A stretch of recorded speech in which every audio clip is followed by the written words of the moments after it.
बिरसा करे पुकार ओल गुलान ओल गुलान. बिरसा करे पुकार ओल गुलान ओल गुलान. अशात बघा मित्रांनो, आदिवासी समाजामधील आदिवासी विद्यार्थ्यांचं वसतिगृह अतिशय बघा मित्रांनो, वसतिगृहामधलं आयुष्य आता धोक्यामध्ये आलेले. त्याचं कारण काय बघा मित्रांनो, तर 5 ऑगस्टला बघा, 5 ऑगस्टला एक जी आर आला आणि त्या जी आर मध्ये असं काही लिहिण्यात आलं किंवा असे काही त्यांनी सरकारने निर्णय घेण्यात आले की ज्यामुळे आदिवासी विद्यार्थ्यांच्या जे वसतिगृहाला आहे ती किंवा पुढे ऍडमिशन प्रवेश घेणारे त्या विद्यार्थ्यांसाठी बघा अतिशय धोकादायक काही निर्णय घेण्यात आले. आणि या धोकादायक निर्णयामुळे बघा काय का आदिवासी वसतिगृहामध्ये आलेला जी आर हा काय का विद्यार्थ्यांनी काळा जी आर म्हणून घोषित केला. आणि यामध्ये काय का धरणे आंदोलन म्हणजे काय का आंदोलन सुरू करण्यात आले. आणि यामध्ये मित्रांनो सांगितले का विद्यार्थ्यांची एकच मागणी आहे का हा जी आर रद्द करावा.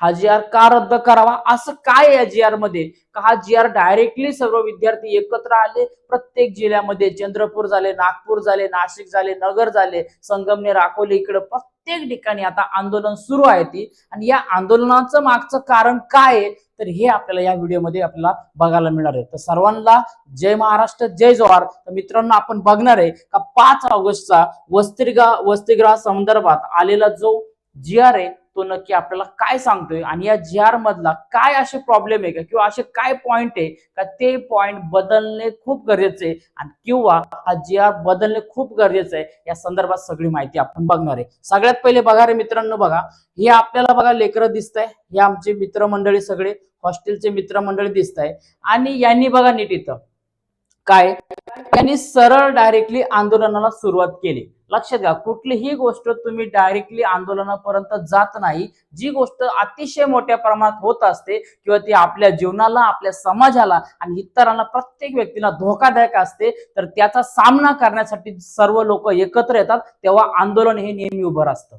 आता हे आंदोलन काय बघा इथं दिसतंय का, बघा काय लिहिले, स्वप्न बघतोय व्हायचं अधिकारी, वयाची आट घालून करू नका भिकारी. बघा दिसतंय का, बघा आमच्या गावात आमचे सरकार, पेसा कायदा आमचा अधिकार, दिसतंय भारताचे संविधान. तर आता ह्या विद्यार्थ्यांना सगळ्यात पहिले तुम्हाला सांगतो, या विद्यार्थ्यांमध्ये बघा काय, नका बघू आमचा अंत, कारण राहणार नाही आम्ही शांत.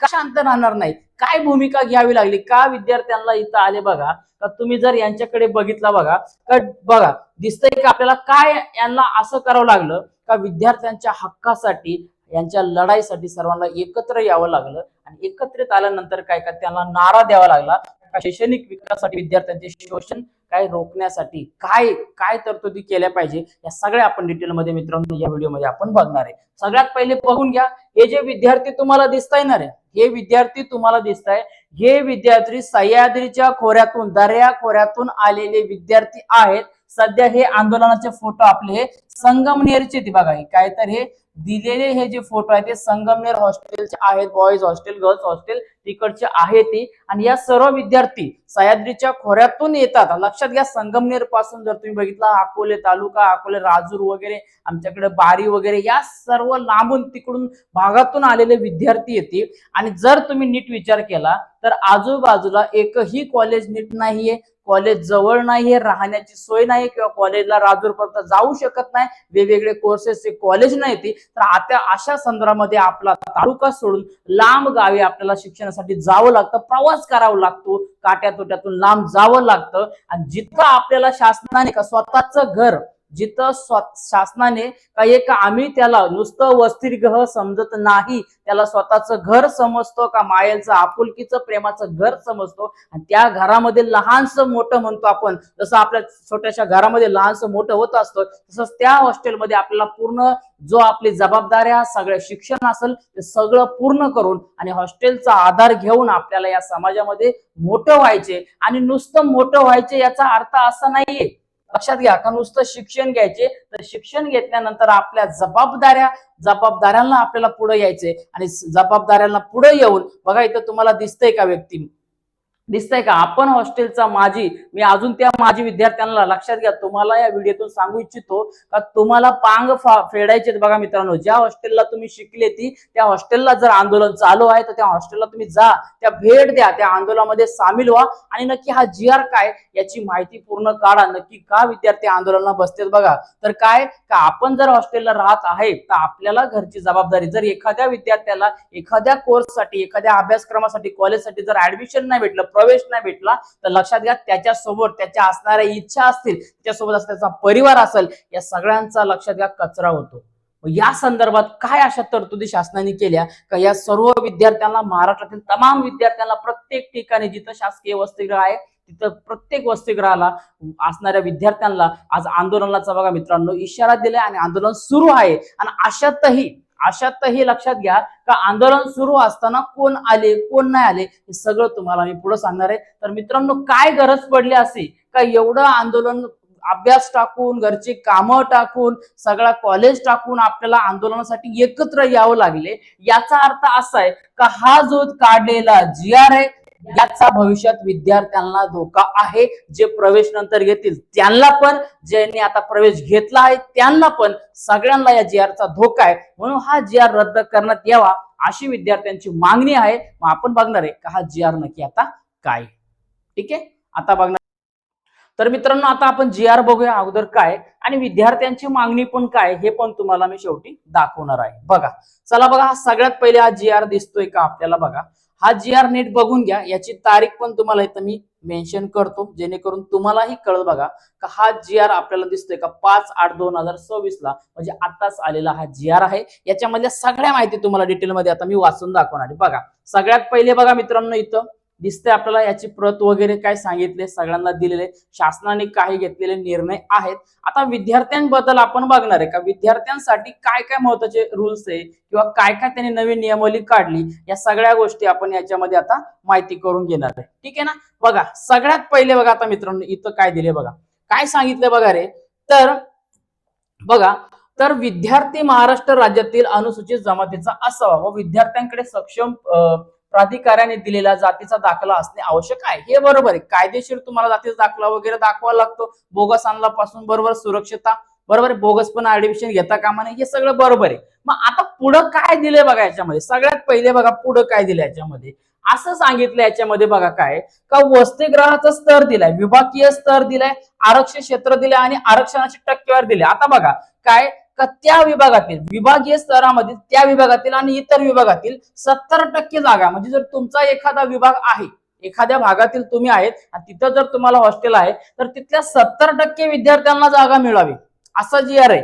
आणि त्याच्यानंतर सांगितलं का इतर भागातील 30% विद्यार्थ्यांना जागा मिळेल. पण माझं असं म्हणणं आहे का, आमचं असं म्हणणं आहे, जर समजा तिथल्या भागातील जर तेवढे 70% विद्यार्थीच नसतील आणि जर इकडच्या भागातील जर 40% विद्यार्थी जर बाहेरून आले तर मग या बाकीच्या विद्यार्थ्यांचं काय? कारण प्रत्येक भागामध्ये, प्रत्येक ठिकाणामध्ये त्याच लेवलचे कॉलेज आहेत का? नाहीये कॉलेज, बरोबर आहे. राजूर पासून इकडे आमच्यापासून 12वी पासून सुरुवात करा, कॉलेज तुम्हाला कुठं भेटणार आहे? 11वी 12वी कॉलेज भेटणार आहे, ग्रॅज्युएशनचे कॉलेज भेटणार आहे, पण पुढच्या लेवलचे कॉलेज आहेत का? नाहीये ना. मग अशा ठिकाणी जर तुम्हाला जास्त विद्यार्थी जर आले, जर त्या भागातील विद्यार्थी कमी असतील तर इकडच्या भागातील, दुसऱ्या भागातील जर विद्यार्थी जास्त आले तर त्यांना प्रवेश मिळावा अशी देखील मागणी करण्यात आलेली आहे. बरोबर आहे. इथं दिसतंय का तुम्हाला का जिल्हा स्तरावरती, तालुका स्तरावरती पूर्णपणे इथं 70 आणि 30% अशा प्रकारच्या आरक्षित जागा दाखवलेल्या आहेत बघा. तर यामध्ये लक्षात घ्या का सगळ्यांना सारख्या जागा मिळाल्या पाहिजे, कारण स्पेसिफिक असे काही कोर्सेस आहेत. ठीक आहे, 11वी 12वी साठी समजू शकतो, पण बाकीच्या ठिकाणी असे काही कोर्सेस वगैरे आहेत का ते सगळेच कोर्सेस एकाच ठिकाणी नाही येते. त्यासाठी पावलं पावली लांब लांब 50-50, 60-60, 100 किलोमीटरचा प्रवास करून आपल्याला जावं लागतो आणि विद्यार्थ्यांना प्रवेश घ्यावा लागतो. ठीक आहे, पुढे बघा आता मित्रांनो, आता आपण सुरू करतो मेन मुद्द्याकडे. बघा आता आपल्याला दिसतंय का, बघा काय आता सांगितलं. सगळ्यात पहिले बघा शासनाचं असं म्हणणं आहे बघा मित्रांनो, काय म्हणणं आहे शासनाचं, तर बाबांनो आम्ही जे राजकारणी आहे, जी आर काढणारे किंवा बाकीचे सगळ्यांनी जागतिक आदिवासी दिनाला सगळ्यांनी नाच गाणं धिंगाणा करण्यासाठी तुमचं वय मर्यादित नाहीये. तुम्ही नाही हाणून लोकांना आमच्या पोरांना घेऊन काही जणांना पेताडांना दारू पाजून त्यांना तुम्ही काही धिंगाणं करू शकतात. राजकारणी लोक त्यांच्या माग कुत्र्यावानी हिंडण्यासाठी आमचे जे पोरं होती, ठीक आहे ना, जे पोरं होती त्यांना व्यसनाला लावून त्यांच्या मागे हिंडण्यासाठी त्यांना वय नाहीये. राजकारणी लोकांनी तिथं येऊन कार्यक्रमात नाच गाणं करण्यासाठी त्यांना वय नाहीये. राजकारणी लोकांनी पुढारी लोकांनी तिथं आमच्या येऊन आदिवासी बांधवांचा उपयोग करून घेणे, त्यांना त्यांच्याकडून शाल श्रीफळ घेऊन फोटो मोकार काढून घेणे, बॅनरबाजी करणे यासाठी वय नाहीये. पण आमच्या आदिवासी बांधवांनी स्वतःला जर शिक्षणाची आवड आहे त्याला शिक्षण घ्यायचे, काही काळानुसार किंवा काही आपण परिस्थितीनुसार म्हणतो, जर त्यांनी शिक्षण थांबला असेल, त्याच्यामध्ये थोडासा गॅप पडला असेल, 1-2 वर्षाचा गॅप पडला असेल किंवा त्याला अजून शिक्षण घ्यायचे, तर आदिवासी विद्यार्थी हा किती वयापर्यंत अभ्यासक्रम म्हणतो आपण किंवा कॉलेजला प्रवेश घेऊ शकतो हे तुम्हाला सांगतो. बघा काय दिलं आता नीट समजून घ्या. बघा रे, भारत सरकार शिष्यवृत्तीसाठी पात्र असलेल्या अभ्यासक्रमाचे विद्यार्थी वसतिगृह प्रवेशासाठी पात्र राहतील. बरं, मात्र वसतिगृह प्रवेशावेळी त्यांचे वय जास्तीत जास्त 26 वर्ष असावे. किती असावे? 26 वर्ष असावे. मग याचा अर्थ असा झाला का आदिवासी विद्यार्थ्यांना, आदिवासी मुलाबाळांना तुम्हाला मोठं करायचं नाहीये, त्यांना त्यांची जबाबदारी शिकवायची नाहीये, त्यांनी जबाबदारी शिकवायची तर गरजच नाही, पण आदिवासी विद्यार्थ्यांना तुम्हाला त्यांना शिक्षण घेऊन दाखवायचं नाहीये, त्यांना मोठं करायचं नाही, त्यांची जे स्वप्न आहे ते स्वप्न त्यांना पूर्ण करून द्यायचे नाही. म्हणजे तुम्ही फक्त आणि फक्त म्हणणार का आदिवासी विद्यार्थ्यांचं वय हे फक्त 26 पर्यंत असणार आहे. मग ज्या विद्यार्थ्यांना काय का ज्या विद्यार्थ्यांना 26च्या वयाचं वर गेलं असेल, पुढचं उच्च शिक्षण असेल किंवा अजून दुसरं शिक्षण असेल, ते जर त्यांना पूर्ण करायचं असेल, वेगवेगळे कोर्सेस जर पूर्ण करायचा असेल, तर आदिवासी समाजाच्या विद्यार्थ्यांनी ते पूर्ण करू नये का? ज्याला आपण घर समजतो, ज्या हॉस्टेलला आपण ज्या वसतिगृहाला घर समजतो, स्वतःच घरासारखं राहून तिथं आपले स्वप्न असतात, आपल्या आईवडिलांचे घरांचे सगळं घरदाराचे स्वप्न असतात, गावाची वगैरे सगळी स्वप्न आपण पूर्ण करायला शासनाने आम्हाला दिलेला वसतिगृह आहे, आणि त्यामध्ये जर आम्ही 26 वय झाला असेल तर आम्ही पूर्ण करू शकत नाही का? अशी एकदम दलिंदर सारखी जी अवस्था केली बघा ही, का याच्यामध्ये टाकले का 26 वर्षापर्यंत. ही जी अट टाकलेली ही सगळ्यात बघा महत्वाची एकदम बेकार अट आहे बघा मित्रांनो, खूप बेकार अट आहे ही. अट कॅन्सलच करावी. जी अर्थ कॅन्सल करायला मदत केली होणारच आहे, पण हा 26 वर्षाची अट केलेली याच्यामध्ये काय का हा 26 वर्षाची अट काढूनच टाकावी.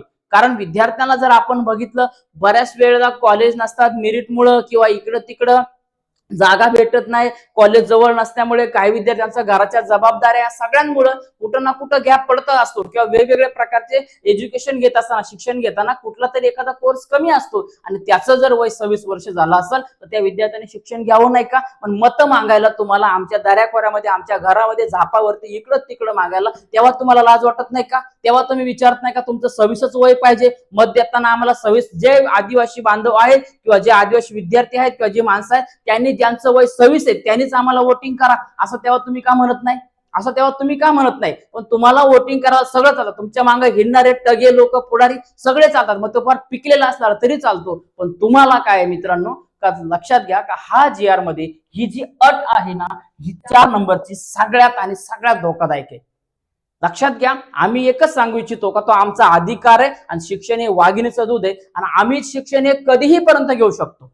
तुम्हाला वाटतंय तर जास्तीत जास्त तुम्ही 32 करा, 32 ते 35 करा, चला 32 केला तरी चालेल, 32 ते 35 मध्ये करा, पण 26 जी तुम्ही अट घातलेली ती अतिशय चुकीची आहे. समजते का? पुढचा GR बघा मित्रांनो काय आता सांगितले. पुढे बघा मित्रांनो काय, तर विद्यार्थ्यांनी बघा प्रवेश घेतलेल्या महाविद्यालयास अभ्यासक्रमात शासनाची संबंधित विद्यापीठाचे बोर्डाची मान्यता असणं आवश्यक आहे. बरोबर आहे, इकडे तिकडे ऍडमिशन घेतल्यानंतर बरोबर दिसतंय का? मग आता पुढचा बघा मित्रांनो, का इथं एक तुम्हाला सांगितलं बघा, 8 नंबरचा GR तुम्हाला मी लगेच वाचून दाखवतो. या 8 नंबरच्या GR मधला जो क्रमांक आहे आपल्याला 8 नंबरचा बघा काय म्हणते. या 8 नंबर मध्ये बघा, तर एका अभ्यासक्रम पूर्ण केल्यानंतर समतुल्य असणाऱ्या अभ्यासक्रमास वसतिगृह प्रवेश देण्यात येऊ नये. म्हणजे काय रे बघा, समजून घ्या. म्हणजे काय बघा, समजा पदवी नंतर पदवी, जसे BE नंतर BA असेल, BCom नंतर BSc इत्यादी, पदव्युत्तर किंवा पदव्युत्तर जसे MA, नंतर मराठी, नंतर MA हिंदी, MTech, नंतर MA MCOM इत्यादी व्यावसायिक, नंतर व्यावसायिक उदाहरणार्थ MTech, MSc, MSW sorry, MCM, MLab इत्यादी सदर व्यावसायिक व अव्यावसायिक या दोन्ही अभ्यासक्रमासाठी लागू राहतील. म्हणजे याचा अर्थ काय माहितीये का, तुम्हाला समजा जर तुम्ही केलं, समजा आता BSc BEd आहे, समजा मी BSc BEd आहे, बरोबर आहे काय, तर मी BSc BEd आहे, पण मला जर वाटलं, समजा मला वाटलं का पुढचं लॉचं एज्युकेशन घ्यायचे, पुढे जायचे समजा, तर त्यांनी काय सांगितले का तुम्ही त्याला ऍडमिशन घेऊ शकत नाही किंवा तुम्हाला त्याच्यामध्ये घेतल्यानंतर वसतिगृहाला प्रवेश मिळणार नाही. तर त्यांचं सरळ काय म्हणणे का, तुम्ही जर ME केलं असेल तर MTech, BEd केलं असेल तर MEd आणि BBA केलं असेल तर MBA आणि BPEd केलं असेल तर MPEd इत्यादी कोर्सला तुम्हाला ऍडमिशन मिळेल. म्हणजे काय का विद्यार्थ्यांनी जो आम्ही आदिवासी बांधव विद्यार्थी आहेत त्यांना पुढचं शिक्षणाचा अधिकार नाही, त्यांनी वेगवेगळे कोर्सेस करू नये, त्यांनी लॉ वगैरे असे करू नये, यांच्या बोकांनी बसू नये, अशा प्रकारचा GR केला. तर हा सरळ आणि सरळ हा विद्यार्थ्यांसोबत बघा अन्याय होतोय, कारण त्यांना लागणारं जे शिक्षण आहे ते कम्प्लीट करू शकत नाही. दिसतंय का या GR मध्ये, लक्षात घ्या याची पूर्ण हार्ड कॉपी माझ्याकडे आहे आणि हीच हार्ड कॉपी याच्यामध्ये आहे बघा, दिसतंय का. ठीक आहे, अजून पुढे तुम्हाला दाखवणार आहे काय,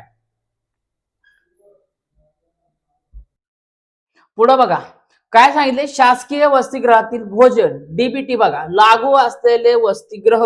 बर काय सांगितले याच्यामध्ये बघा, तर वसतिगृह वगळून विद्यार्थ्यांना भोजनात गहू, बाजरी, ज्वारी, तांदूळ, भात, डाळ, भाजीपाला, कंद भाजी इत्यादी वस्तूंचा पुरवठा पोटभर करण्यात यावा. बर पोटभर तुम्ही दिलं समजा, काय पोटभर दिले, पण तुम्ही यामधल्या पोरांच्या भाकरी गायब केल्या, डाळीमधले तुम्ही कढीपत्ता गायब केला, डाळीमधलं तुम्ही कोथिंबीर गायब केली, त्याचं काय, तर लक्षात घ्या हा जो याच्यामध्ये दिलेला आहे तुम्हाला भाजीपाला, कंद भाजी वगैरे दिला असेल, हा पोटभर तर तुम्हाला द्यावाच लागणार आहे, पण तो तुम्हाला चांगलाही द्यावा लागल, अन्नधान्य असेल तेही तुम्हाला प्रॉपर द्यावं लागेल. पोरांना आळाया शिजवून देऊ नका. यासाठी आता लवकर शासन काय करणार आहे, आपल्यावरती तरतुदी करणारच आहे आणि लवकरच किचन वगैरे असणार आहे, त्याच्यावरती तुम्हाला काय लवकर धाड मारणार आहे आणि मग कळणार आहे. पुढे बघा आता काय का, सकाळी नाश्त्यासाठी विद्यार्थ्यांना उपमा, पोहे देताना त्याच्यातले शेंगदाणे गायब करू नये. काय का, जो कोणी तिथं आचार्य असेल, कोणी अजून असेल ग्रहपाल कोणी, या सगळ्यांनी मिळून पोह्यातले तेल, त्याच्यानंतर पोह्यातले शेंगदाणे, त्याच्यानंतर शेंगदाणे नंतर याच्यामध्ये अजून काय तर कढीपत्ता, त्याच्यानंतर जे काही असेल कोथिंबीर, हे सगळं गायब करू नये असाही GR आम्हाला द्या, असाही GR चा उल्लेख करा का हे ग्रहपाल अजून कोणी असेल त्याच्यामध्ये सगळे आचारी बिचारी मेसवाले असतील त्यांनी हे गायब करू नये हेही आम्हाला सांगा. पुढे बघा दूध 200 litre sorry millilitre 200 millilitre 15 gram साखरेसह, याच्यामध्ये 15 ग्रॅम साखर, बरोबर आहे. दुधामध्ये काय का, जर 200 मिलीलिटर तुम्हाला म्हणजे 1 ग्लास भर जर दूध दिलंय तर त्याच्यामध्ये 1 ग्लास पाणी टाकू नये किंवा अर्धा ग्लास पाणी टाकू नये असाही GR द्या. काय असाही GR द्या. पुढे बघा ऋतुमानाप्रमाणे उपलब्ध असलेले एक फळ आलटून पालटून दररोज द्या, बरोबर ना, काय दररोज द्या. नाही तर फळ काय केळं दिले तर त्याच्या साल्ट पडला, बरोबर आहे, आणि केळं नुसते खराब असेही काय कुठाने करू नका, बरोबर आहे. मग आता या GR मध्ये बघा मित्रांनो अजून काय महत्वाच्या गोष्टी सांगितल्या, या तर सगळ्यात दिल्या. ती बऱ्याच वेळा आंदोलन उभं राहिले का विद्यार्थ्यांना वसतिगृहाला जेवण चांगल्या प्रकारे भेटत नाही वगैरे, बरोबर आहे. आता मेन आपण बघणार आहे का अजून याच्यामध्ये आपल्याला काय गोष्टी दिसतात याच्यामध्ये का जो आपल्याला महत्वाची गोष्ट सांगतो, बरोबर आहे. बघा आता पुढे बघा मित्रांनो, आता इथं दिसतंय का बघा, अभ्यासक्रमासाठी लॅब एप्रॉन दिसतंय का, अत्यावश्यक असलेल्या त्याकरता दरवर्षी प्राचार्यांच्या शिफारशीनुसार 500 रुपये देण्यात यावं. 500 नसून ते 1000 रुपये करण्यात यावे, कारण तितक्यामध्ये काही होत नाही. बघा दिसतंय का, ठीक आहे. बघा अजून आपण बघणार आहे यामध्ये पटकन लगेच. बरं पुढचा पॉइंट आहे बघा मित्रांनो का शालेय विद्यालयीन बघा 8वी ते 10वी गणवेशा करता मुख्याध्यापक प्राचार्य यांचे शिफारशीनुसार प्रतिवर्षी 500 रुपये रक्कम प्रति विद्यार्थी बँक खात्यावर DBT द्वारे जमा करावी. आता 500 रुपयामध्ये ड्रेस येतो का तुम्ही सांगा, व्हिडिओ बघणाऱ्यांनी 500 रुपयामध्ये ड्रेस येतो का बघा. आता शाळेचा ड्रेस आहे, लक्षात घ्या, शाळेचा म्हणजे तुमचा कॉलेजचा शाळेचा काय असेल तो ड्रेस 8वी ते 10वी दिलाय, बरोबर आहे. मग 8वी ते 10वी ड्रेस दिलेला आहे, तो तुम्हाला कंपल्सरी दररोज घालायचे. समजा एक दिवस नाही झाला समजा, बरोबर आहे, 7 दिवसापैकी एक रविवार सोडला, अजून एक समजा जर घेतला, आपल्याकडे बऱ्याच ठिकाणी गावाकडे दिसतात, तर लक्षात घ्या 5 दिवस तुम्हाला तो ड्रेस घालायचे आणि 5 दिवसापर्यंत वर्षभर घालायचे आणि त्यासाठी फक्त 500 रुपये. फक्त 500 रुपये. 500ला ड्रेस येतो का?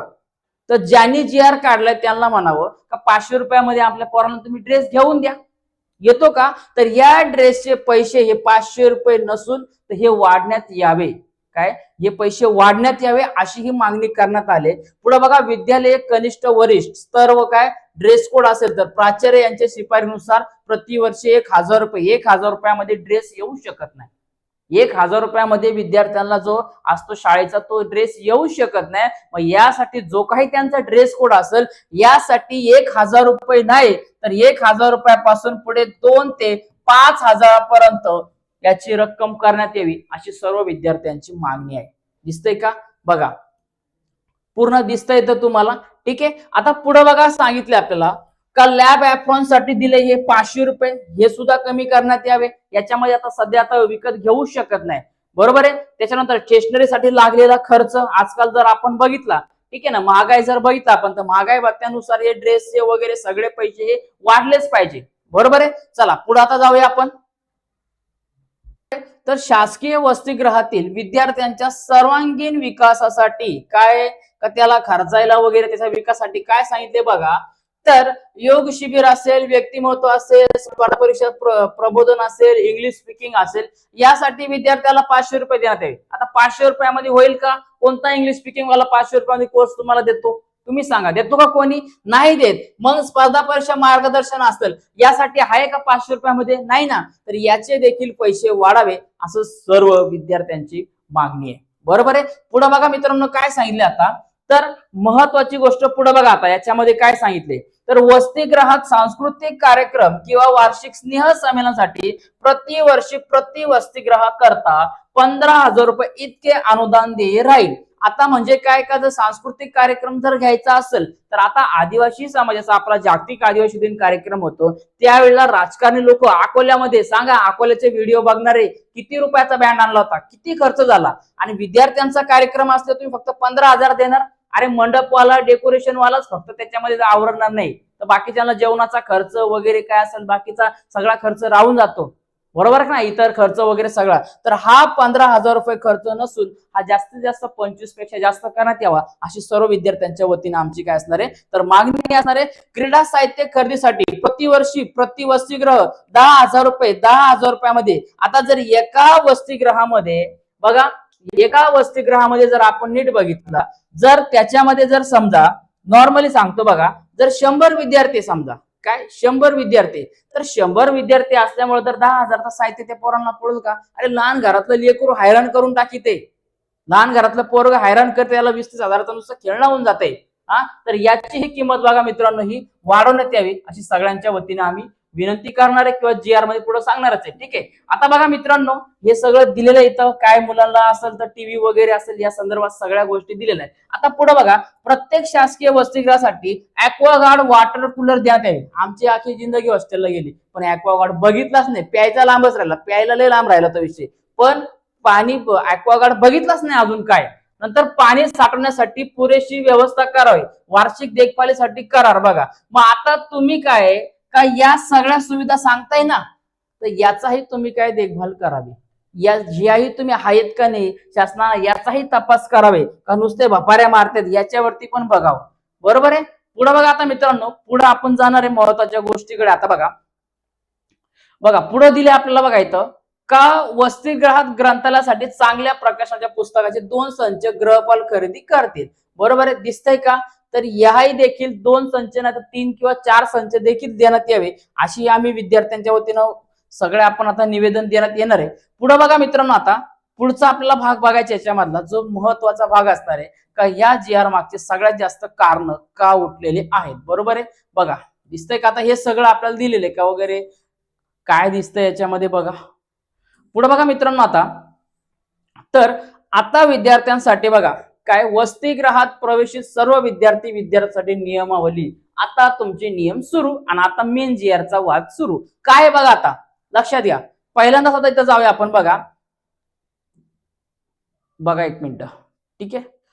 वसतिगृहात भोजन कशात, कुठे गेलं रे? ओके बघा दिसतंय का? चला बघा आता. बघा कोणत्याही परिस्थितीत त्यांचे मित्र पण, ठीक आहे हे बरोबर आहे. ठीक आहे. पुढे बघा वसतिगृहाच्या भोजन कक्षात कोणत्याही परिस्थितीत बाहेरील व्यक्ती, मित्र, पालक, नातेवाईक यांना प्रवेश देऊ नये किंवा भोजन देण्यात येऊ नये. बरं ठीक आहे. आमच्या घरच्यांना आमचे भाऊ बहीण आले किंवा आई वडील आले आम्हाला भेटायला, त्यांना देऊ नका. ठीक आहे. त्यांना जेवायला देऊ नका. आमच्या घरचे शुदरी बाजून आणत्या घरी भाकर तुकडा काही ना काही आमच्या पोरांसाठी नेहमीच आणते. त्या असे रिकामे कधी येत नाही. त्यांना देऊ नका. पण आमचे जे पालक आहेत, जे आई वडील आहेत, त्यांचा अधिकार आहे ना आमच्या बाळाला, आमच्या विद्यार्थ्याला, आमच्या मुलाला मुलीला जे तुम्ही जेवण देताय ते जेवण कसं बनते, कोणत्या ठिकाणी बनते, बरं त्याच्यामध्ये काय का नाश्त्यातील शेंगदाणे तुम्ही गायब करतायत का, जेवणातील भाजीमध्ये बटाटे गायब करताय का, टमाटे गायब करतायत का, हे बघण्याचा अधिकार त्यांना नाही का? ज्या ठिकाणी तुम्ही स्वयंपाक करताय, ज्या ठिकाणी सुरक्षित जागा आहे का, तिथली स्वच्छता आहे का नाही, हा बघण्याचा अधिकार आपल्या पालकाचा नाही का? हा पालकाचा अधिकार नाहीये का? आणि ज्या जीवावरती तुम्ही उडताय किंवा ज्या जीवावरती आज तुम्ही मोठे झाले ते, तर हा सगळा पैसा कोणाचा आहे? हा सगळा समाजाचा पैसा आहे ना. जर इंग्लिश मिडियम शाळा असती आणि तिथं जर तुम्हाला काहीतरी असतं तर पालकाला एंट्री नसती दिली का? दिली असती का नाही? मग जरी तुम्हाला वाटलं का आमचे घरचे पैसे देत नाही, पण हा पैसा कोणाचा आहे? हा पैसा आमचाच आहे ना, जनतेचाच पैसा आहे ना. मग आमच्या घरच्यांना, पालकांना वगैरे जो कोणी आमचा नातेवाईक आला त्यांना प्रवेश देऊ नये का? हा म्हणजे याचा अर्थ जर एखादा पत्रकार बांधव आला, समजा एखादा प्रामाणिक पत्रकार आला, कॅमेरा घेऊन आला, त्याने सांगितलं का बाबा अकोल्याची, संगमनेर, राजूरच्या कुठल्या तरी हॉस्टेलची त्यांना दाखवायची का बाबा परिस्थिती काय, त्यालाही एंट्री नाही. म्हणजे तुम्ही त्यालाही कॅमेरा घेऊन दाखवू शकत नाही. मग तुम्ही जेवढे जेवणात शेंगदाणे, तेल बिल, तूप काय सगळं गायब केलं, ते लोकांना दाखवण्याचा अधिकार नाही का? लोकांना दाखवण्याचा अधिकार नाही. म्हणजे तुम्ही किती भ्रष्टाचार करा, तुम्ही किती खातरा, लोक पोरांचे पार किती खातरा, पोरांचे खरकाटे खातरा, तरी लोकांना दाखवता येणार नाही का? हा पॉइंट बघा मित्रांनो अतिशय चुकीचा आहे. तर लक्षात घ्या, त्या पालकांना अधिकार आहे का आपला मुलगा काय करतोय, आपल्या मुलगाला जेवण कसे, कुठं बनते, कोणत्या ठिकाणी बनते आणि दिलेलं जेवण कुठल्या पद्धतीचं आहे तो बघण्याचा अधिकार आहे. बरोबर आहे. पुढे बघा दिले वसतिगृहातील प्रवेशासाठी दिले का? ठीक आहे. बोनाफाईड वगैरे आहे. आता पुढचा पॉइंट बघा, आपण पुढचा पॉइंट लगेच समजून घेणार आहे. बघा दिसते बघा आता हे आजारपणा वगैरे विषय याच्याबद्दल आहे. सगळ्यांनी वाचून घ्या वाटलं सर. जर कोणाला याची पीडीएफ पाहिजे असेल तर मला मेसेज करा किंवा कमेंट करा, त्याला मी पीडीएफ पाठवतो. ओके काय अडचण नाही. बघा ठीक आहे. बर आता हे रॅगिंग वगैरे याच्यामध्ये ठीक आहे, हे काय ठीक आहे, याच्यामध्ये काय अडचण नाही. बघा ठीक आहे. पुढे बघा हा काय सांगितले 16 नंबरला का वसतिगृहातील स्वच्छतागृहांचा तसेच वसतिगृहाच्या स्वच्छतेबाबत गृहपालाने स्वतः वेळोवेळी आढावा घ्यावा. आता घेतात का? सगळीकडं घेतात का? बरोबर आहे. याची ही चौकशी झाली पाहिजे का कशा प्रकारे. तुम्ही जाऊन बघा एखाद्या वसतिगृहाला, त्या वॉशरूम वगैरे आपण म्हणतो टॉयलेट, काय अवस्था आहे, काय अवस्था आहे स्वच्छ करण्यासाठी किंवा बाकीचे काय लक्ष देतात हे सगळं बघणं आणि बघणं खूप गरजेचं आहे. बरोबर आहे. बघा पुढे बघा आता मित्रांनो जाणार आहे आपण मुलींच्या वसतिगृह झालं. ठीक आहे. बघा बरं आता बघा सगळ्यात महत्वाची गोष्ट बघा एकदम. बघा आता काय सांगितले बघा, तर प्रवेशित विद्यार्थी वसतिगृहाच्या राहत असताना कोणत्याही संघटनेत भाग घेता येणार नाही. का बरं भाग घेता येणार नाही? का बरं भाग घेता येणार नाही? जर त्यांना तुम्ही वसतिगृहामध्ये असताना वसतिगृहात त्यांना सुविधा नाही दिल्या, डीबीटी वेळेवरती नाही दिले, त्यांना जेवण चांगलं नाही दिलं, कपडे नाही दिले, काय असेल त्या सुविधा जर त्यांना दिले नाही, तर ते एखाद्या संघटनेत काय आंदोलनासाठी उभे राहू शकत नाही का? आता बरेच विद्यार्थी आम्ही स्वतः देखील स्वतः शिक्षण घेत असताना एखाद्या संघटनेकडून उभा असतात किंवा एखाद्या संघटनेमध्ये ते सहभागी असतात. काय चाललंय समाजाविरुद्ध, जिथं आंदोलन आहे किंवा जिथं अन्याय होतोय तिथं उभे राहत असतात. मग विद्यार्थ्यांनी तिथं संघटनेत भाग घेऊ नये का? म्हणजे तुमच्याविषयी आम्ही बोलूच नाही, तुम्ही तिकडे मोकार कुठे करा, आमचे शेंगदाणे खा, तेल तूप सगळं गायब करू टाका, पण आम्ही तुमच्याबद्दल काहीच बोलायचं नाही का? पुढे बघा काय, तसेच अन्न त्याग मोर्चा इत्यादी मध्ये भाग घेता येणार नाही. काय का तुम्हाला जर आंदोलन करायचं तुम्ही जर काय झालं तर तुम्ही अन्न त्याग मोर्चापर्यंत जाऊ शकत नाही. तिकडं काही कुठाने उद्या तुम्हाला मोर्चा करता येणार नाही असं सांगितलंय संविधानामध्ये. कुठे लिहून सांगितलंय का आपल्या हक्कासाठी आपल्या हक्कासाठी आपण लढू नये कुठल्या कलमामध्ये लिहून सांगितले? हे पण त्यांनी तर मेन्शन करावं ना. पुढे बघा सांगितले का वसतिगृहातील समस्या मागण्यांसाठी प्रथम वसतिगृह ग्रह प्रमुख गृहपालिका यांच्याकडे लेखी निवेदन करणे आवश्यक आहे. बरं, हे करू. ठीक आहे. काय समजा आपण काय का जे काही गृहप्रमुख गृहपालिका त्यांच्याकडे केलं, त्यांनी निवेदन पोरांनी केलं, बरं केलं, पण त्याच्यावरती जर कुठल्याही प्रकारची तुम्ही जर ऍक्शन घेत नसेल तर मग आम्हाला आमच्या हक्कासाठी लढावं लागेल का नाही? बरोबर का नाही? आमच्या हक्कासाठी आम्हाला लढावं लागेल ना. मग आम्ही आंदोलनामध्ये का सामायिक होऊ नये किंवा आम्ही आंदोलन का उभं करू नये? तुम्ही असे काय पण जी आर काढतात 26 वर्षापर्यंत शिक्षण, म्हणजे 26 वयापर्यंत पुढे पोरांनी शिकूच नाही का? जर तुम्ही अशा प्रकारचं जी आर काढले तर आम्ही त्याच्यामध्ये भाग नाही घेणार का किंवा आंदोलन करणार पाहिजे का? आंदोलन केले पाहिजे ना आम्ही. पुढे काय सांगितले बघा रे, तर तक्रारी बघा, ठीक आहे, तक्रारीची आगाऊ प्रत संबंधित प्रकल्प अधिकारी यांना देता येईल. बरं, मात्र कोणत्याही प्रसार माध्यमांकडे तक्रारी संबंधीचे निवेदन देता येणार नाही. म्हणजे काय? प्रसार माध्यम म्हणजे कुठल्याही प्रकारचा मीडिया असेल, फेसबुक, इंस्टाग्राम, युट्यूब असेल, तर तुम्ही कुठल्याही प्रकारचा व्हिडिओ काढू शकत नाही. जर एखादा मीडियावाले जर चांगला एखादा प्रामाणिक मीडिया असेल तर प्रामाणिक मीडियावाला आला तर त्याला तुम्ही तुमचे प्रॉब्लेम, तुमच्या अडचणी, तुमच्या वसतिगृहातला भ्रष्टाचार, तुमच्या वसतिगृहामध्ये कोणत्या सुविधा नाही ती, या काही तुम्ही सांगू शकत नाही. त्या झाकून ठेवायच्या, यांचे कार्यक्रम सगळे झाकून ठेवायचे आणि फक्त आपली ठेवून मारून घ्यायची, एवढाच त्या जी आरचा अर्थ होतो. असं आहे का? म्हणजे प्रसार माध्यमाकडे तुम्ही आधी जाऊ शकत नाही. तुम्हाला वाटलं का आपल्यावरती अन्याय होतोय, तुम्ही मीडियाला बोलू शकत नाही, मीडियाला सांगू शकत नाही किंवा बाकीच्यांना तुम्ही सांगू शकत नाही. बघा पुढे काय सांगितलंय, तर प्रसार माध्यम झालं. पुढे बघा, वसतिगृहात गटबाजी करणे म्हणजे काय? ग्रुपने एकत्र येणे, तुम्ही एकत्र बसून एकत्र चर्चा करणे, एकत्र अभ्यास करणे, किंवा जर एखाद्या वसतिगृहामध्ये जर एखादी अडचण आहे, एखादी सुविधा नाही, तर त्यावरती तुम्ही चर्चा करू शकत नाही. तुम्हाला जेवायला नाही, गिळायला नाही, तर ते तुम्ही त्याच्यावर काहीच बोलायचं नाही, शांत बसायचं. याचा अर्थ असा होतो.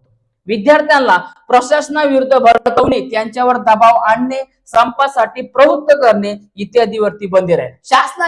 शासनाच्या निर्णयाविरुद्ध तुम्ही जाऊ शकत नाही. म्हणजे शासनच मोठे, लक्षात घ्या. शासन जे अधिकारी आहेत, ती ज्यांना निवडून दिले, जे आज राजकारणी आहेत, जे मंत्री संत्री आहेत, त्यांना निवडून देणारा आमचा समाज आहे आणि आम्हीच व्यक्ती आहोत. बरोबर आहे? म्हणजे आम्ही तुम्हाला निवडून देणार, तुम्ही आमच्या दारात मतांची भिका मागा येणार, पण तुम्ही जर असा एखादा दलिंदर जर निर्णय घेतला तर त्यासाठी आम्ही संप करू शकत नाही का?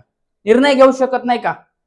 बघा अशा प्रकारचा बघा मित्रांनो का दिलेला हा याच्यातला जी आर आहे आणि त्यामध्ये खूप साऱ्या अशा गोष्टी येते. बघा काय, तर खूप साऱ्या अशा गोष्टी येते का ज्या जर आपण विचार केला तर विद्यार्थ्यांच्या बघा भविष्यासाठी खूप आणि खूपच हानिकारक बघा दिलेलं आहे. ठीक आहे ना. इथं बघा आयुक्त, अपर आयुक्त वगैरे सगळ्या याच्यात दिलंय. तर सगळ्यांच्या वतीने बघा मित्रांनो काय का हे दिसतंय तुम्हाला, गृहपाल वगैरे यांचेही कर्तव्य वगैरे तर खूप साऱ्या सांगितलेल्या, पण सगळ्यांच्या वतीने काय का आता नक्की आपल्याला या आंदोलनाला का विद्यार्थी पुढे आले, ती नक्की आंदोलन का सुरू केले, तर आपल्याला आता बघण्याचे का सर्व विद्यार्थ्यांच्या वतीने बघा काय, सर्व विद्यार्थ्यांच्या वतीने काय मागणी बघा मित्रांनो, हे सगळं आता आपल्याला पुढे बघायचे. ठीक आहे. बरं मित्रांनो बघा, आता आपल्याकडं का जे विद्यार्थ्यांच्या संघटनेतर्फे किंवा सर्व विद्यार्थी वसतिगृहाच्या सगळ्यांच्या वतीने मागणीचा आपल्याला जो शासनाकडे आता अर्ज करण्यात आलाय, त्या अर्जाची एक कॉपी तुम्हाला दाखवतो. त्याच्यामध्ये विद्यार्थ्यांच्या सह्या वगैरे सगळ्या आहेत, तुम्हाला दाखवतो. सगळ्यात पहिले बघा, तर प्रकल्प अधिकारी मॅडम, एकात्मिक आदिवासी विकास प्रकल्प राजूर, म्हणजे काय का हा राजूरचा जो प्रकल्प आहे आमच्या भागातील, तिकडे विद्यार्थ्यांनी आंदोलन सुरू केले. बघा आता विषय काय सांगितलाय का 5 ऑगस्ट 2026 चा जी आर रद्द करण्याबाबत, हा जी आर काय करावा, रद्द करावे. अर्जदार बघा सर्व मुलं असतील, आदिवासी मुलांचे वसतिगृह असतील, मुलं मुली असतील, हे संगमनेरचं नाव टाकले, संगमनेरच्या विद्यार्थ्यांचं आंदोलन चालू आहे. बघा आता आपण काय सरळ सरळ डिटेल मध्ये मागणी काय बघा, आता काय सांगितले का वरील विषयास अनुसरून आम्ही अर्ज करतो की 5 ऑगस्ट 2026 महाराष्ट्र शासनाने आदिवासी विकास विभाग संदर्भात जो जी आर लागू करण्यात आला, तो जी आर बघा काय रद्द करण्यासाठी मागणी विद्यार्थ्यांमार्फत करण्यात आली होती. दिनांक 14 ऑगस्ट रोजी यामध्ये सुधारणा करण्यात आली, परंतु त्याबाबत आम्ही विद्यार्थी सकारात्मक नाही, तरी तो जी आर तात्काळ पुनर्ता रद्द करण्यात यावा. जोपर्यंत विद्यार्थ्यांच्या मागणीनुसार जी आर बनत नाही तोपर्यंत आमचे आंदोलन हे चालूच राहणार बघा. आणि 2011चा जो जी आर आहे त्यानुसार मागणी करण्यात आलेली. आता एक एक आपण पॉइंट समजून घेऊया.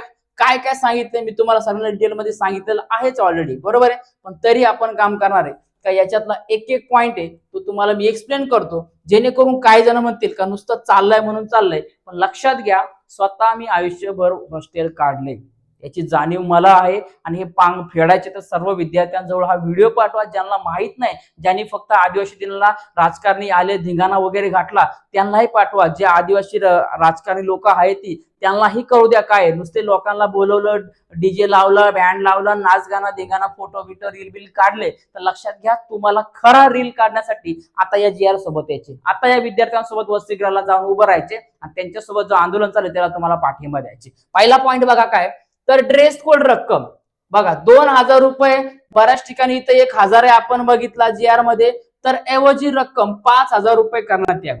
बरोबर आहे. ड्रेस तुम्ही सांगत आहे 1,500 रुपयाला घ्यायला, उल्हासनगर वरून जाऊन कुठं घ्यायला सांगत आहे ड्रेस, कॉलेजचा ड्रेस आहे तो, शाळेचा ड्रेस आहे, अरे वर्षभर घालायचे तो ड्रेस, वर्षभर 1 वर्ष ड्रेस घालायचे तो, बरोबर ना, 1 वर्ष तो ड्रेस घालायचे. मग तो ड्रेस अशी रक्कम द्या का जेणेकरून तो 2 तरी ड्रेस घेऊ शकतो, जरी एक ड्रेस घेतला तरी तो परफेक्ट घेऊ शकतो ना, दररोज दररोज घालून जायचंय काय, दररोज दररोज घालून जायचे. आणि विद्यार्थ्यांना स्वतः तो धुवायचे कॉलेजवरून शाळेवरून घरी आले सुट्टीच्या दिवशी. मग एकच ड्रेस जर आपण दररोज घालणार तर तो ड्रेस चांगला पाहिजे ना, डबल तर पाहिजे ना, एक शर्ट तरी डबल पाहिजे ना. म्हणून काय का तुम्ही जे 1,000 रुपये 2,000 रुपये देणार आहे ना ते रद्द करा आणि आमच्या सर्व विद्यार्थ्यांना 5,000 रुपये तरी द्या. आणि तुम्हाला खिशातून द्यायचे नाही, आमचाच पैसा, जनतेचा पैसा तुम्हाला द्यायचा आहे. बरोबर आहे. पुढे बघा, अभ्यास दौरा यासाठी रक्कम प्राचार्य यांनी दिलेल्या पत्रानुसार देण्यात यावी, तसेच ती गृहपाल यांच्या स्तरावर देण्यात यावी. बरोबर आहे. जर तुम्ही अभ्यास दौरा असेल, जर शाळेचे प्राचार्य वगैरे त्यांनी सह्या दिल्या असेल, त्यांनी काय गृहपाल यांच्या सोबतच्या स्तरावरती काय ती चर्चा करून आणि तेवढी काय रक्कम असेल ती द्यावी. पुढे बघा सांगितलं मित्रांनो, तर प्रकल्प अहवाल रक्कम बघा 1,000 रुपये ऐवजी 5,000 रुपये 4,000 रुपये तरी तुम्ही देण्यात यावा. काय का प्रकल्प अहवाल जो असतो, ठीक आहे ना, त्याचे फक्त 1,000 रुपयात काय, जो आपण महागाईची लेवल माहिती, महागाईच्या लेवलनुसार 1,000 रुपयात काही होऊ शकत नाही. म्हणून आमच्या विद्यार्थ्यांना, आमच्या सर्व मित्र मंडळींना काय असेल तर लक्षात घ्या 4,000 ते 5,000 रुपये तरी देण्यात यावे अशी मागणी करण्यात आली. पुढे बघा, वाढत्या महागाईच्या काळानुसार, बरोबर आहे, काय वाढत्या महागाईच्या काळात आपण बघितलेलंच आहे, बरोबर आहे, 1,500 मध्ये काही दतूर येत नाही आता, त्यामुळे काय काय याची रक्कम वाढावी. पुढे बघा, स्नेह संमेलनासाठी रक्कम 2011च्या GR नुसार बघा काय तर 25,000 होती, तरी ती 2017 रोजीच्या GR नुसार रक्कम 15,000 करण्यात आली. तरी महागाईच्या काळानुसार ती रक्कम आता 55,000 रुपयाच्या आसपास द्यावी.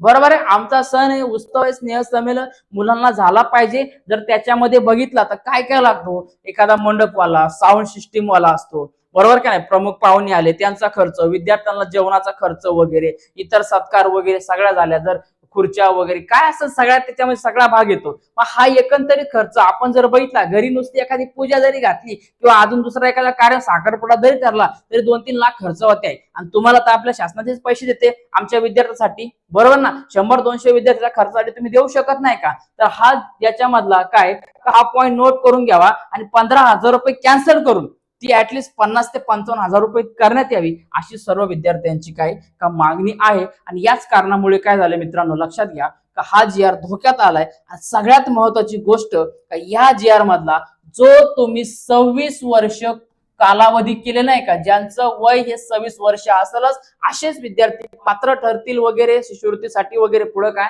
तर हा GR मधील हा पॉइंट तुम्ही लवकरच रद्द करावं, कारण आमचा अधिकार आहे, आम्हाला शिक्षण आहे, आम्हाला शिक्षण घेण्याचा अधिकार आहे आणि आम्ही शिक्षण हे घेऊ शकतो, आम्हाला शिक्षण घेऊ शकतो. तुम्ही जे कोर्सेस सांगितले का तुम्ही एकाग्रता पुढे करून घ्यावे, तर आम्हाला जर वाटलं पुढच्या एखाद्या कोर्सला जायचे, तर आम्हाला जर समजा BSc BEd झाला, BEd नंतर आम्हाला वाटलं दुसरीकडे जायचं MEd, पण तुम्हाला वाटलं का पोरांना वाटलं का LLB ला जायचे, तर तिथेही अधिकार मिळाला आणि तिथेही त्यांना शिष्यवृत्ती मिळावी असं सगळं GR मध्ये दिले. आणि हे वयाची जी अट आहे, कारण लक्षात घ्या आदिवासी भागामध्ये तुम्ही एकदा या फिरा, तिथं शाळा जवळ आहे का, तिथं कॉलेज जवळ आहे का, वेगवेगळे जर लागणारे शैक्षणिक वेगवेगळ्या कोर्सेसचे कॉलेज जवळ आहे का, सगळा आढावा घ्या आणि मग सांगा का 26 वर्षापर्यंत आठ टाका.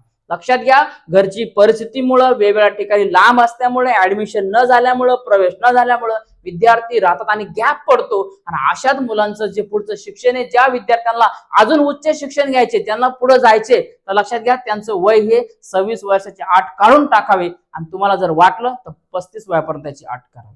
बरोबर आहे. चला आता पुढचा बघूया. आता काय सांगितलं आपल्याला बघा, तर इमारतीचे राहिलेले काम तात्काळ पूर्ण करण्यात यावे. इमारतीचे म्हणजे काय, जे वसतिगृह आहे त्या वसतिगृहाचं काम आहे काय, का काम राहिले, कमी आहे, ते काम अजून झालं नाहीये, ते लवकर करावे. ते ठेकादार वगैरे कोण असतील किंवा त्याच्यानंतर जर अजून कोण मिस्त्री वगैरे असेल ते असतील, त्यांना लवकर बोलून घ्यावे आणि लवकर काम करावे, कारण आमच्या विद्यार्थ्यांना राहण्यासाठी नीट जागा उपलब्ध नाहीये, म्हणून नवीन इमारतीचे काम करून द्यावे आणि विद्यार्थ्यांना तिथं लवकरच लवकर स्थलांतर करून द्यावे, अशी मागणी आहे. पुढे बघा, 500 विद्यार्थी समतेची नवीन इमारत तात्काळ मिळावी. बरोबर आहे. काय का त्या याच्यामध्ये का 500 विद्यार्थी तरी ऍटलीस्ट बसले पाहिजे. मग 150, 200 प्रमाणे असे 500 विद्यार्थी बसले पाहिजे अशी इमारत तयार करण्यात आहे. एकदम छोटीशी कुठलं तरी, आता आम्ही होतो अकोल्याला, सारडा पेट्रोल पंप एकदम छोटीशी जागा वरती ही रेंट ना घेईल, तर असं न करता एक चांगली प्रकारे इमारत असा त्याच्यामध्ये ऍटलीस्ट लक्षात घ्या तर 500 विद्यार्थी एकूण बसले पाहिजे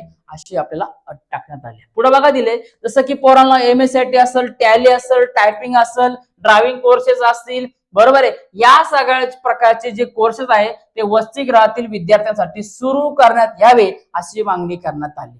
बरोबर आहे. असे कोर्सेस तुम्ही लवकरच लवकर सुरू करा, जेणेकरून विद्यार्थ्यांना एकीकडे कॉलेज करताना स्वतः MSIT कम्प्लीट करतील, टॅलीचे कोर्स करतील, इंग्लिश स्पीकिंग करतील, अशा वेगवेगळे जे कोर्सेस आहेत ते पूर्ण करतील अशी मागणी आहे. बघा पुढे बघा, ज्या विद्यार्थ्यांचे प्रवेश होणे बाकी आहेत त्यांचे प्रवेश तात्काळ करून द्यावे आणि नवीन इमारतीमध्ये त्यांना काय करावे तर शिफ्ट करून द्यावे. बरोबर आहे. पुढे बघा दिले मित्रांनो, तर बघा काय सांगितले बघा, तर संगमनेर येथील बघा जे शासकीय, बघा शासकीय जे वसतिगृह आहेत, तर या काय का शासकीय वसतिगृहामधला संगमनेर येथील घुलेवाडी येथील बघा काय का लिपिक मॅडम यांची तात्काळ बदली करण्यात यावी. ज्या काही लिपिक मॅडम आहेत त्यांनी काय कुठं केली असेल किंवा त्यांचा काय विषय असेल, बरोबर आहे का, त्यांनी ज्या सुविधा मुलांना दिली नाही त्यामुळे त्यांची बदली करण्यात यावी आणि ज्या विद्यार्थ्यांचे त्यांची DBT येत्या 15 दिवसात थेट खात्यात जमा करावी. काय करावी, ज्यांचा प्रवेश फिक्स झालेला आहे त्यांची DBT लगेच त्वरित 15 दिवसाच्या आत, 15 ते 20 दिवसाच्या आत ती मुलांच्या अकाउंटवरती पैसे त्यांचे जमा करावे. नंतर पुढे बघा, मागील खूप वर्षापासून रखडलेली अभ्यासिकेची मागणी तात्काळ पूर्ण करावी. जे काही लायब्ररी वगैरे असेल ते बऱ्याच ठिकाणी अजून राहिले तर त्याचीही मागणी विद्यार्थ्यांनी केली, ती लवकर पूर्ण करावी. नंतर क्रीडा साहित्य तुम्ही सांगितले, मी बोललो याच्यावरती का 10,000 रुपये देणार आहे, तर 10,000 रुपयामध्ये काय होणार नाही, तर ऍटलीस्ट तुम्ही 25,000 रुपये करावे, जेणेकरून सर्व वसतिगृहाला लागणारे जे काही साहित्य आहे ते सर्व विद्यार्थी घेऊ शकतात आणि रिकाम्या वेळेमध्ये स्वतः क्रीडामध्ये जे काही खेळ वगैरे म्हणतो आपण त्याच्यामध्ये आनंद घेतील आणि त्याच्यामध्ये स्वतःचा करिअर देखील करू शकतील असं साहित्य उपलब्ध करून द्याय. मुलींना स्वच्छता प्रसाधनासाठी रक्कम 150 रुपये ऐवजी रक्कम 1,000 रुपये करण्यात यावे. जर आपण आता नीट ऑब्झर्वेशन केलं तर आता जो महागाई चालली त्या महागाईचा आढावा घेऊन काय का मुलींना जे 150 रुपये भेटतात त्यापैकी त्यांना काय तर 150 नको तर 1,000 रुपये करावे अशी मागणी करण्यात आली. कार्यशाळेसाठी प्रति विद्यार्थी रुपये 500 इतकी रक्कम मिळते तर ती रक्कम 1,000 करावी. नंतर भोजनासाठी बघा 11 नोव्हेंबर 2011च्या रोजीचा शासन निर्णय लागू करण्यात यावा, सोबत त्याची काय तर त्यांनी प्रत जोडलेली. आणि आता महत्वाची गोष्ट, गडचिरोलीमध्ये झालेला जे प्रकरण आहे, बरोबर, त्या प्रकरणावरती दोषींना कारवाई व्हावी, दोषींवरती कारवाई व्हावी आणि त्यानंतर दोषींवरती काय का जे कोणी दोषी असतील त्यांच्यावरती शासनाने कारवाई करावी आणि त्यामध्ये बघा का आश्रमशाळेत मृत्युमुखी पडलेल्या मुलींच्या कुटुंबाला प्रत्येकी 1 कोटी रुपयाची तात्काळ मदत जाहीर करावी आणि संबंधित प्रशासकीय व्यक्तींवरती सदोष मनुष्यवादाचा गुन्हा दाखल करावा अशी मागण्यात करण्यात आली. बरोबर आहे. त्या बिचारींचा काय दोष होता, जर एवढ्या सुविधा असून सोय सुविधा असून तुम्ही विद्यार्थ्यांसाठी पैसा खर्च करत नाहीये आणि तिकडे नुसता पैसा घालवता आणि आज बिचारा चिमुकल्यांचा जीव गेला तर त्यांच्यावरती कारवाई झालीच पाहिजे त्या माणसांवरती, पण त्यांच्या कुटुंबाला एक आधार म्हणून 1 कोटी रुपये देण्यात यावे अशी सर्व विद्यार्थ्यांच्या वतीने मागणी करण्यात आलेली. बरोबर आहे. पुढे बघा मित्रांनो, आता पुढे काय सांगितलं याच्यामध्ये बघा, तर राज्यात बघा प्रलंबित असलेली जे 12,500 व इतर आदिवासी नोकर भरतीची प्रतिक्रिया आहे ती लवकरच चालू करावी. पेसा भरती असेल, पेसा भरती पण लवकर चालू करावी. नंतर पेसा भरतीमध्ये जे काही व्यक्ती असेल का पेसा कायद्याची काटेकोरपणे अंमलबजावणी करण्यात यावी. त्याच्यानंतर महत्वाची गोष्ट इथं सांगितली बघा का रक्ते नाता संबंध, जात पडताळणी प्रमाणपत्र व बंजारा अभ्यास समिती याबाबतचे दोन्ही शासन निर्णय तात्काळ रद्द करण्यात यावे, तात्काळ रद्द करण्यात यावे अशी सर्व विद्यार्थ्यांच्या वतीने मागणी आहे. आणि येत्या 10 दिवसामध्ये संगमनेर येथील सर्व कॉलेजमध्ये जाऊन डॉक्युमेंट्स फी संदर्भात भेट घ्यावी बघा, अशा प्रकारचं दिलेली माहिती. तर आता या सर्व विद्यार्थ्यांच्या वतीने मागणी आहे, याच्यावरती लवकरच सर्व मी सगळ्यांच्या वतीने सांगतो, सगळ्यांना तमाम माझ्या सर्व मित्रमैत्रीणला त्याच्यानंतर जो कोणी आमचे असतील आजूबाजूचे वगैरे किंवा जे माजी विद्यार्थी असेल हॉस्टेलचे, ज्यांनी हॉस्टेलला राहून कुठेतरी नोकरी लागली ते अशा सर्व विद्यार्थ्यांना विनंती आहे आणि राजकारणी लोकांना विनंती आहे की आमच्या समाजाचा नुसता उपयोग करू नका, त्यांच्या मागे उभे राहा. तुम्ही अकोल्यामध्ये संगमनेरमध्ये आदिवासी दिनाला मोकार नाचले, मोकार फोटो सेल्फ्या काढल्या,